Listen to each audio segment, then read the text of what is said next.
Hi and welcome to Mystic Dude's review of The Witcher Wild Hunt. A few community members knew I were playing it, so they were interested to see how I'd done and what I thought of it. So I'm going to break it down into a few sections, so there'll be like story and gameplay, side quests, side games, whatever. Map and travel, which plays a big part of it. Talk about gears and customization and what there is at the end game and everything. So let's get straight into it. For story and gameplay, I'll try not to give away too many spoilers, but just be warned, if you haven't played it before, I apologise in advance if I give anything away. So here we are on the screen, so we can look, just, continue, new game, log game. Options, as usual, what you expect with any game. I'm not going to go through all them. Downloadable content, as you can see from the bottom, I've got the expansion packs, Hearts of Stone and Blood and Wine. So if it's effectively, you've got 3 storylines or 3 games in one. So you've got the original Wild Hunt, you've got the Hearts of Stone and the Blood and Wild. So I'm just going to load up a quick save. Let's go back to, I've got one on 12th of March, so we'll go back to that.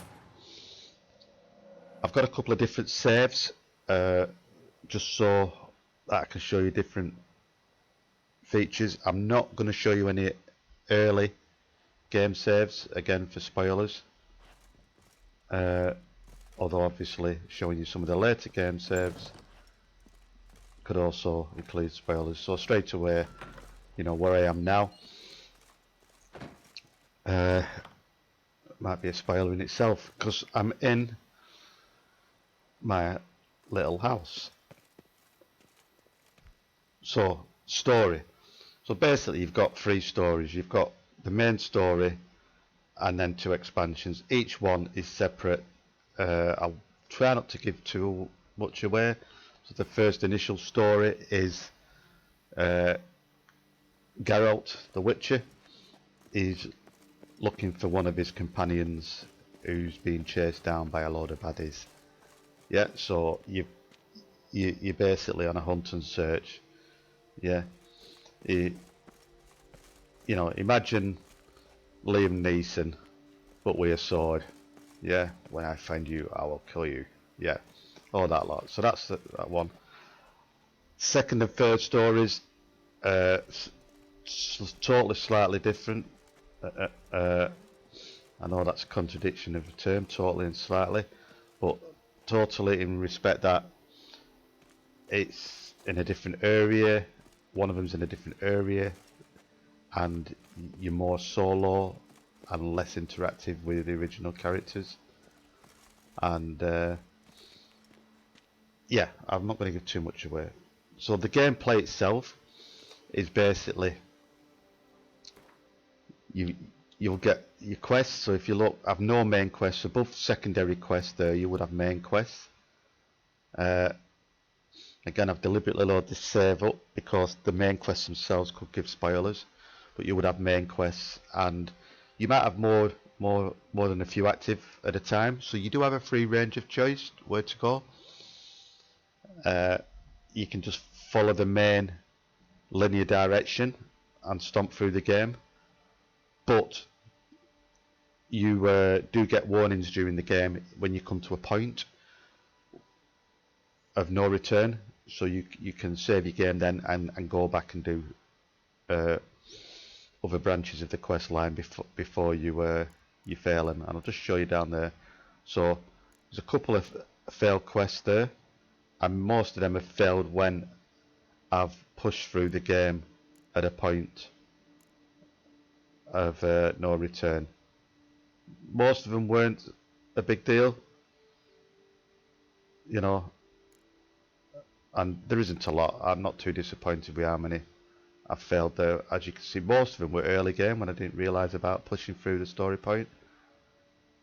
So the secondary quests, as you can see, even though I'm at the end game now, I've still got quests from early on, so you can still go back and enjoy that as regards the gameplay. And my current area, I've got 2 quests there for the Blood and Wine. It does tell you what expansion they're from, like Hearts of Stone there, Blood and Wine there, and you can usually tell with the colours of the exclamation mark.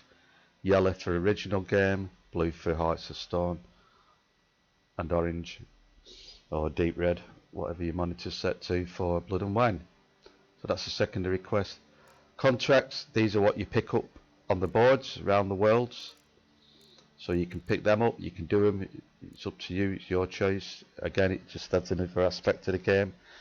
It gives you more insight into the areas that you're in, to the background and the lore of the area, the politics, the lifestyle, religion, anything. But yeah, it can be a bit of fun, and they're a good way of earning a bit of extra money and a bit of extra XP. Treasure hunts, self-explanatory. Most of them are for the gear upgrades. Now on this save I haven't cleared these out, so you can see there's part 1s through to, that says 5. So as you can see, there's steps for each one. It just takes you through, you know, and they could take, each one of them can take a few hours to do, you know, so there's plenty to go at in the game. And we'll discuss the map more a bit later, but you can see all the quests on the map. This is just one area, and the question marks are undiscovered areas.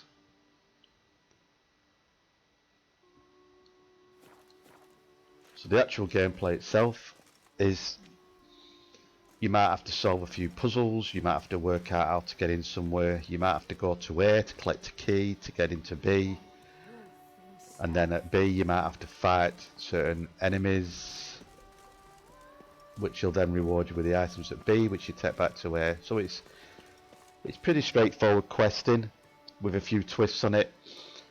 There are some interactive choices, and the choices can affect various factors. So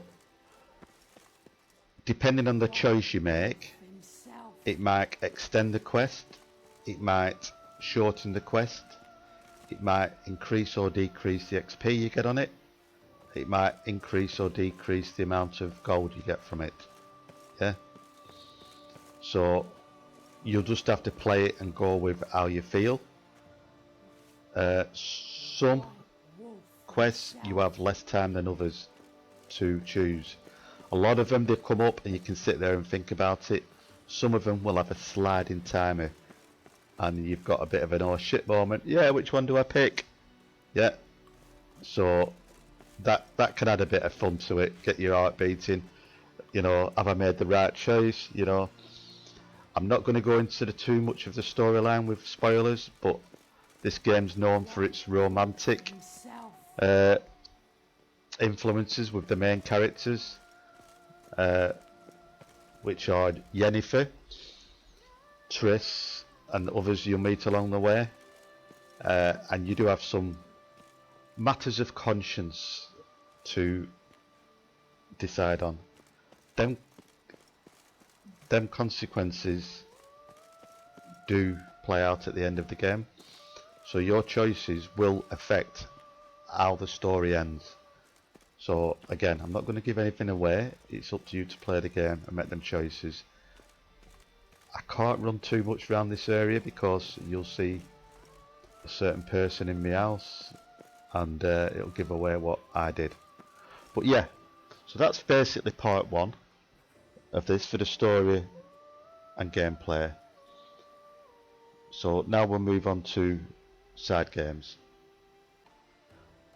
So moving on to the side games, there's not a lot of side games in Witcher 3, but there are a couple that can be fun. So for example, the main one everybody knows about is the Gwent. So this is a card game, it's a battle card game. You have different factions,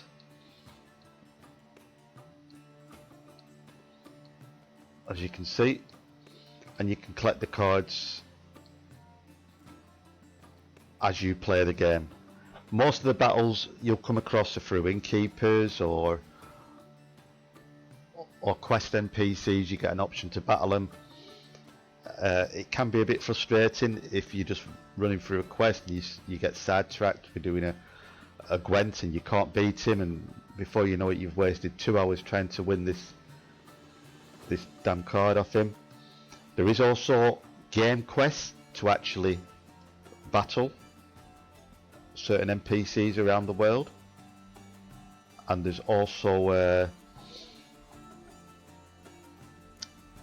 lots of secret cards. I'm trying to be careful what I give away. There's also a tournament that you can enter, and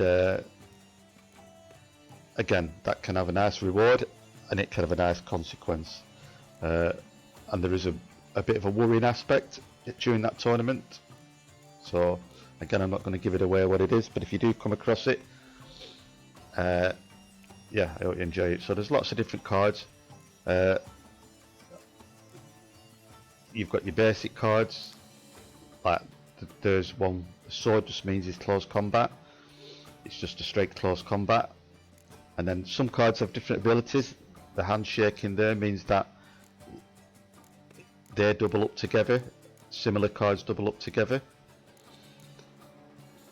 They can buff each other. That one just means it's a buff. Let's show you some others as an example. So that one there means whenever you play a card with that symbol on, it'll pull all the other cards out of your deck in your hand onto the board. So yeah, there's lots of abilities. It can be a bit frustrating to get into while you're collecting your cards, but once you've collected them, it can be a bit of a nice side distraction. There is leader cards that you can get. I'm just in the process of trying to find where to collect these from. As you can see from that one, I'm missing him. I'm hoping I've not missed it through an early part of the quest. So just to be a bit of a completion, you know, it's a nice thing to do. Other side games, other side quests can involve horse racing, and rewards for them can be saddles, or usually saddles. As you can see there, the Beauclerc saddlebags, I've already got another one equipped. I won one and I bought one. And the saddles allow you to carry more inventory weight, which we'll talk about when we get to the gears. So that's basically it for the side games and side quests. So let's move on to the next part, which is maps and travel. So here we are on part 3 of this little overview. So we're talking about maps and travel. So we'll open the map, so the world map, and let's scroll out. So here I am, I'm just on one area. We'll open the full world map. So as you can see, we've got 6 areas and Kermorn where you start from, and again I'll try and avoid too much information that causes a spoiler. So this is the area I'm in now, so I can click on that and open the region, and it'll show me certain features on it. As you can see, there's lots of icons. At the bottom left, if you view the bottom left, you can filter out, so general, quests. So if you filter that, and you can move to where the quest is by selecting them. So let's move down, let's move to hidden treasures. So there's one there, there's one there. The reason you can see these is because I've actually completed them or been near them. They won't show up on your map, a lot of stuff. So like the monster den, you can see 2 there. So one's a grey one and one's in white. So that means one of them I've completed, one of them I haven't. It's just that I've been near it and it's shown up on my map. It adds a marker.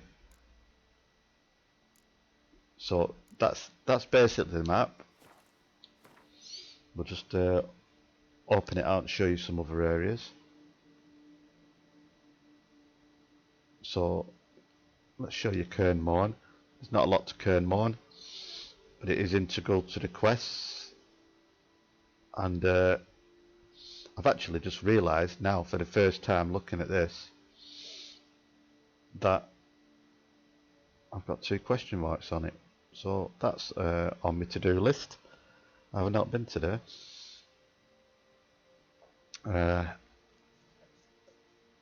So, and I'm gonna, you can put a marker on the map. So if I put a marker on my map, now I'll stick a marker there. Let's scroll in, let's try and mark that. And I'm marking that area specific. I'm not going to give any spoilers away, but that particular area where I've just marked can be important. Is it there? Am I marking the right one? Let's have a look. No, I'm not. It's actually there. It can be important to helping you make gold early on in the game. I won't tell you any more than that. You have to find out for yourself. So yeah, you can put markers on the map, and then once you've got a marker on the map, if you look at your mini map, what I'll do, I'll set up a quest first. So let's set up a quest. So I've highlighted that quest, and as you can see I can track it. So I'll select track, and it comes up with that orange targeting sign. So now you can see on my minimap it shows an orange arrow, and on the left it shows that orange marker with a distance number, 513 footsteps or whatever. Anything below 150 you would run to, you know, 150 to 300 you might jump on your horse. 500 you might be opening your world map. Now you can see, you scroll out where the orange mark is, scroll back in, and you can see there's a fast travel mark there.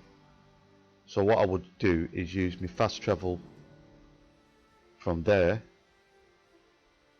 to get to the travelling around the map. Yeah, if I try and fast travel now, it says you cannot fast travel, you must be at a signpost. So I'd need to run to that side post to be able to travel to another one, and that would reduce travelling time. There are mods and there are scripts you can use in the game that enable you to travel. I've not used them. I will show you on a later save an effective one, but I've not used them. I did put a mod in for actual fast travelling, but it was crashing my game, so I took it off. So I've played the game as it was meant to be. So that's basically the map. Again, it's to be discovered for yourself. There's not a lot else to say. Set up markers, use the waypoints. Yeah, run around, ride around, sail around. I haven't mentioned sailing. So these boats, if you go to a boat, you can obviously move around the water. If you're in a boat, you can fast travel to a harbour. I don't know if I can bring a harbour mark up on the map. Let's see if I can bring one up. Exploration, merchants. No, for some reason I can't bring a harbour up unless I'm in a boat. But it just shows as instead of a green flag, it shows as a green anchor, and you can, once you're in a boat, you can fast travel to an harbour. There isn't as many harbours as there is green flags, but they are handy when you get in them. So yeah, that's basically it for the world map and travel. Let's move on to gears and customization. Hi, and welcome back to Gears and Customization. So this bit I've put a different load up, and this is the load that I mentioned earlier. I've actually used not a mod on this, I've used a console command just to open up some features so I can show you. Now I am going to say this will contain spoilers, so if you don't want any spoilers for the gears, skip this bit. So I'm just going to give you a couple of seconds to think about it. Stop it, too late, I'm going to carry on. Right, so let's go to inventory. So here's me gears. I've took a lot out at bags again, I'm trying to avoid spoilers. So obviously the main aspect of this game is sword fighting, so these are the swords. So I'm at level 60 there, and I've got a couple of decent swords attached. As you level up, then the swords that you acquire and buy will obviously become weaker, or you'll feel like, you know, if you get a level 40 sword at level 41, you'll feel alright with that. But if you've still got that level 40 sword at level 50, you might start to think, well, it's a bit weak. So I'll just go to my stash and show you. So these are some crafted items,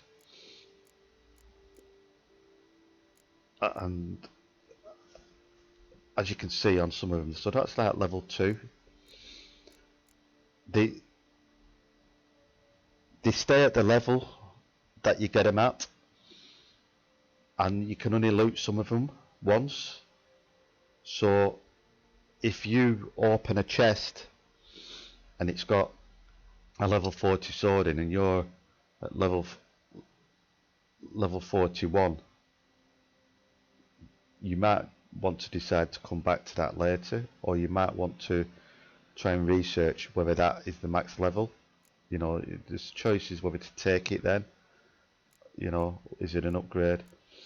The gearing system could have been done better. It has some fantastic aspects about it, but the actual leveling on it, the power progression feeling, is a little bit lost.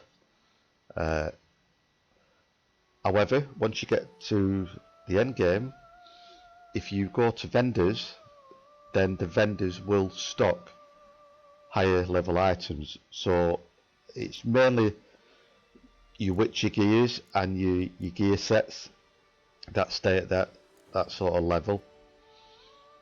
So I'm just scrolling through a few things as I'm talking. Then if you need to stop, you can just pause and have a look. So for example, the Ursine crossbow, so the crossbows that you get, that's the highest basically level you get. As you can see, that's only on 29. I can't get a level 60 crossbow, so that's what I'm referring to regarding power progression on your items. Yeah. Now, as you can see, some of them have little round marks. What are marks? Little round marks on them. Them marks are basically sockets. So that sword there, if I highlight that one, it's got 3 empty sockets, and if I highlight that one, it's got 2 sockets that I've got attributes put into them. Yeah, and you've got some which I've got brown marks on them, brown swirls. They are actually enchants. Yeah, so you would need a 3-socketed item, and you would change them 3 sockets for an enchant. So if I go back to my actual character, as you can see, that one, that's been enchanted with rejuvenation. And if I go on to my silver sword, that's been enchanted with preservation. Now, talking about leveling items up, I'm going to talk about this weapon here, the Erendite. If you read the description on that, you can see damage is increased, and this one says 0 to a maximum of 10. That does go up as you level up. Yeah, so that is one sword that you need to get. I'm not going to give you any spoilers where to get it from, but it does level up with regards to stacking the charges up. So I would strongly suggest getting that. and if you can get it at a decent base level, you know, your base damage is going to be higher. Also as well, weapons, you've got different crossbolts. Like I said, your crossbow is quite weak, but it does give you a couple of bonuses. That one's got bonus experience from monsters and humans. There's one, I think that gives you 15%. And the bolts have different effects as well. The bolts are not really strong, although there is a build you can do, sort of an explosive build, if you use the explosive bolts. Yeah, basically stack up your abilities. We'll talk about the abilities because it obviously it's going to affect how you play. So let's go to the character map. So this is your abilities.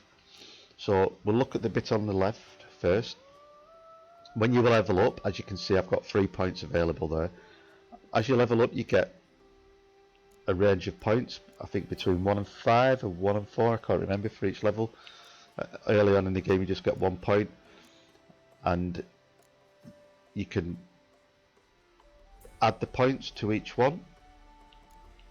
So that one's my fast attack, my strong attack, and you can choose what build to go to. And just going back to the crossbow, like I say, there's some abilities that allow you to level up your crossbow a bit more on your damage, which can be improved even more. And then as you level these up, you will open on the right hand side these slots here. So if I was to put, if I was to put in, let's see, one I haven't got equipped. So if I was to put that into there, it gives me that bonus. Yeah, undying, or my fast attack. And this is where you can customize your build. You could have all red for a full DPS build, or all blue, or all green. We'll go into what they are, show you them in a second. And then these mutagens, you saw me take a red one out on the side. They enhance the effect, as you can see above. The green one has given me 900 vitality bonus, and the blue ones are giving me sign bonuses. Yeah, so all I do is just put that in, find the strongest one that I've made, put it in there, and it now puts my attack power up by 60%. Yeah, I'm just going to come out a minute and run outside, then we can talk about signs, because I can't do it in house. So signs are these here. You can equip signs, and you can equip your crossbow, and you can equip your bombs.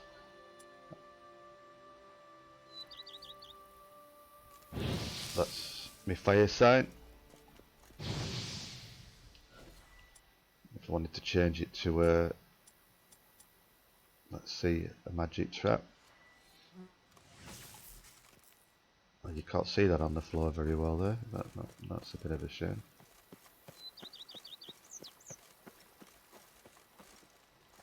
Let's just let's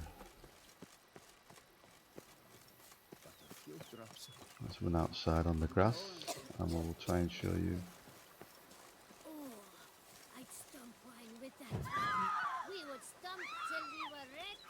Everybody runs away. So there you go, it's highlighted a bit more, you can see them purple dots. There's also a secondary effect, whereas rather than just dropping it, I could keep hold of it, and it puts an area of effect. Bit difficult to see in this sunlight. In fact, what I will do, I will meditate to a darker time, as they will stand out a bit more. There you go, so you can see me a bit better. There's set shield. So if I put a shield on, as you can see, under my health bar you've got buffs, so that shield says 100%. And there's modifiers on these. There's like you saw with the magic trap. So you've got a primary use. So if I put that one down, as you can see, it's put a round area of effect on. And then the secondary effect is if I keep hold of the activation button, it does a secondary effect. So they have modifiers on them. Again, it's something you will have to play about with. Right. Well, we'll just talk about quickly. So we've talked, the red ones are DPS. Your blue ones are your signs. So you can, again, follow a build route for whatever you like.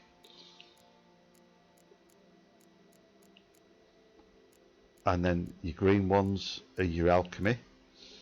So we'll talk about alchemy as well as we're talking about gears and weapons in a second. And then the brown ones are just like gear enhancements and stuff like that. So we'll just quickly talk about alchemy.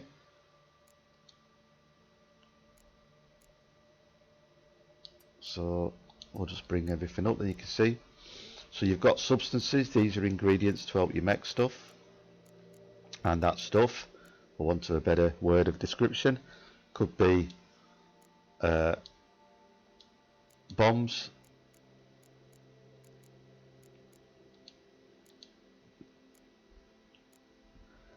decoctions.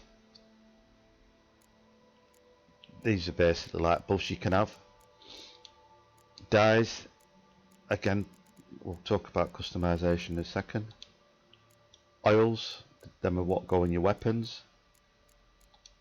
Potions, like instant use potions, short term, and them are quest ones. That. So we'll just go back to the character. As you can see, if I bring up my potions, if you look on the bottom right where it says vitality and toxicity, yeah, you can use potions. Each potion has an amount of toxicity. So if I consume this one now, that says 70 out of 264. That's because I've got my toxicity buffed on the build. That's why it's at 264. So if I consume that, you can see it's put my toxicity at 27%. Because it's only at 27%, yeah, I can use another. I'll just use that. So I've managed to use 3 there. And if we come out, you'll see my health bar's changed. It's got a red border around it. But you can see the 3 buffs for the portions that I've used. And the buffs that I'm getting with it. But because I've got my toxicity high, I'm not being poisoned. The reason I'm not being poisoned is because the build I've got these active here. And I'll go into the mutagens in a second when we just lastly explain. So them are the potions, the bombs, you can just select them, you can equip them here, you can have 2 active, same with your food, you can have 2 food active and 2 potions active, and your oils are what you put on your weapons. So if you look at the weapons at the top, you can see one with like a white teardrop on it. That's got an oil on it. And if I just highlight some of them, you'll see that they have a description. So if you was coming across a fight, and let's say it's a vampire, so you would select the oil. It highlights the silver sword automatically. Put it on. As you can see now, that oil's on. And if we edit out, bring out the sword, you can see that the buff is active with the sword. So the last thing to mention regarding this is the mutagens. You open this later on in the game. So again, if you're still here, you've got a spoiler. You haven't got this open, then I did warn you. So this is like a talent tree. So you open all these talents, and there's prerequisites for opening each one. You've got to spend points on them, or you've got to have so many active, and then you can activate the one of your choice. I've got this one activated, Euphoria. It seems very strong, with a sort of like alchemy build, a potion build, whatever you want to call it, Euphoria build, I suppose. You know, but you could, you know, play around with these and see. You could go full on DPS or full on signs. You know, I haven't played around with them much. I did have a go with Piercing Cold, and that was quite a lot of fun. So yeah, play around with them. Once you've unlocked these, you also unlock the center slots here to enable you to activate more of your sign abilities. So that basically, I think, rounds up gears. Customization. You can put dies on. So let's just collect dies. Now the dies only go on the Witcher gears, which is a shame, because it'd be nice if you could customize more. Head customization is more or less non-existent. Some people actually like the fact that you can't wear hats and stuff like that, although you can do that with mods. There is a pair of glasses you get early on. I will keep them if you want to wear glasses. So let's just I'll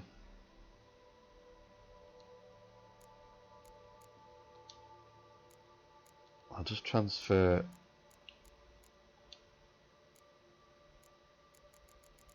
a Witcher set. Have I got any aisles in here? Oh, I haven't got any dies. Let's have a look. Brown. So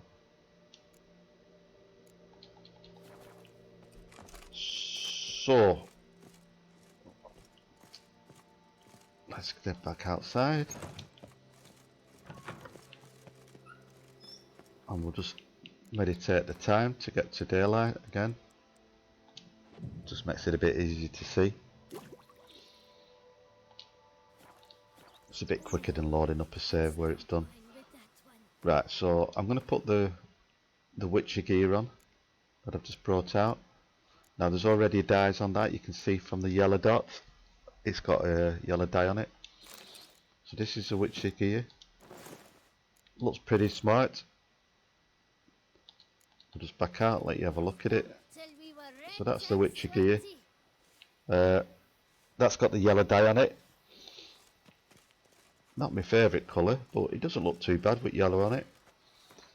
So what you would do to customise that is basically just select your dye. You can craft the dyes as well. So once you find the patterns for them, it becomes a lot easier, but you can find them as well when doing normal quests, looting. So if I select brown,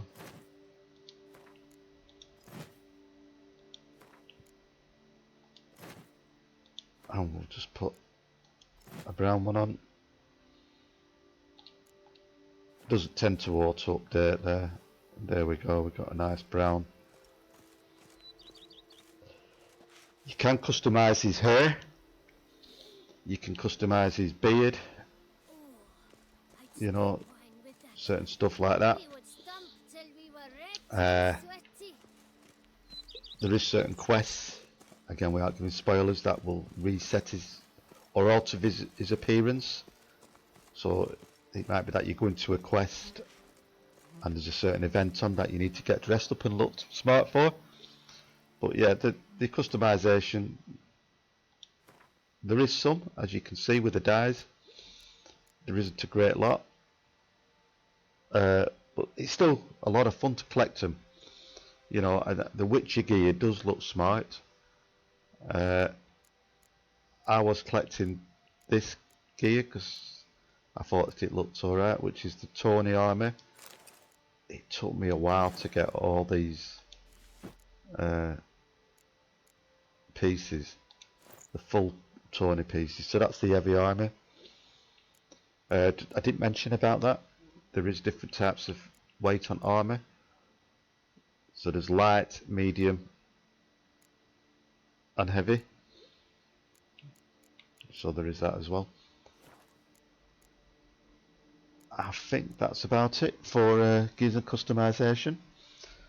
Let's get into talking about endgame.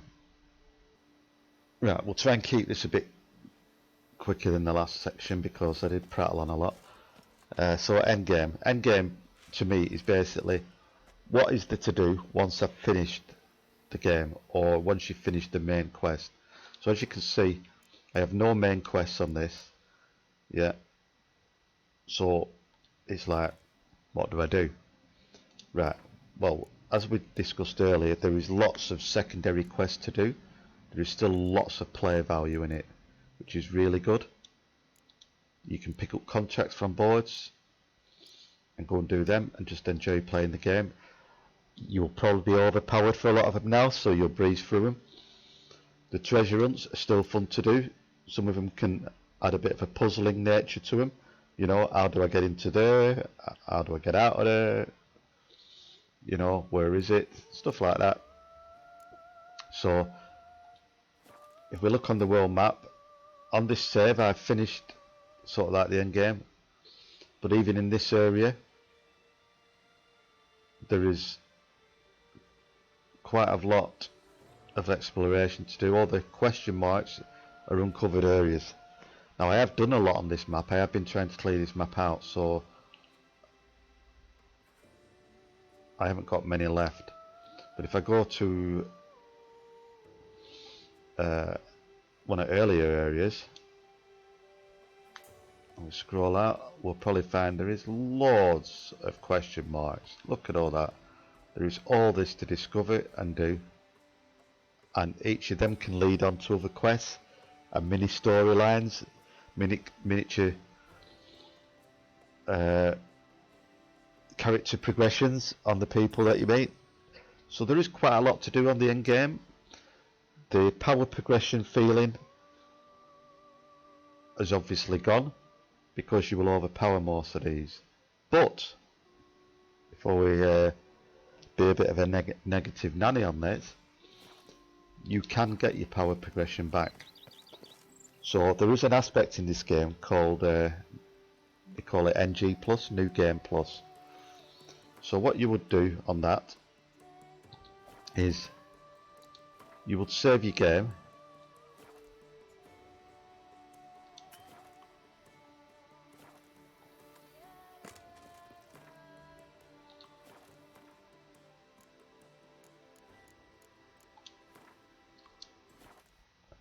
and then you load up a new game. So load up new game, and as you can see there it says New Game Plus. Yeah. So you get a choice on difficulty. Each one's self-explanatory. So if you really want a challenge, go for Death March. Yeah. If you've got Witcher 2 save, I'm not going to give you any spoilers on that. It's certain choices. If you haven't got a save, don't worry, just select off. There are pre-loaded developer saves in it for you. Yeah. So you just load up. So now you've got to choose a save which to use. Yeah. So that's the save I've just made. Yeah. As you can see by, it's got the latest time. I just saved it before I started, but you could choose another one. And the benefit of the saves is that you keep a lot of your items.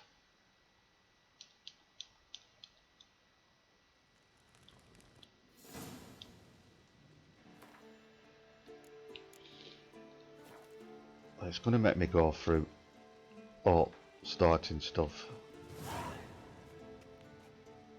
So I've basically started a new game here, but I'm at level 60. I've got all my points still there. I've only got the one quest available, and I'm on hardest difficulty. So you're effectively replaying the game again, but you're starting it, instead of starting from level 1, you're starting it from the level that you saved it at. Yeah, so I saved it at level 60, I'll start at level 60. Yeah, and you will get all your weapons and armory. I'm not going to play through, bore you through the playthrough.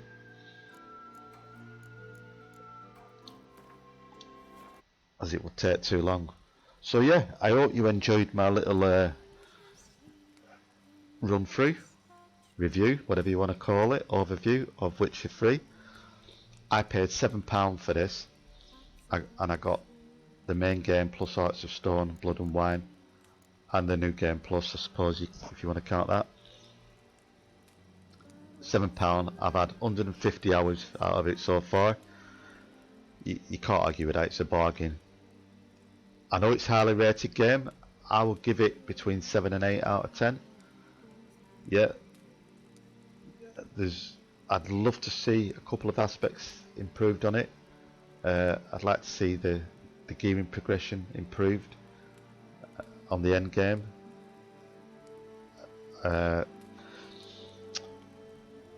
Yeah, without giving too many spoilers away.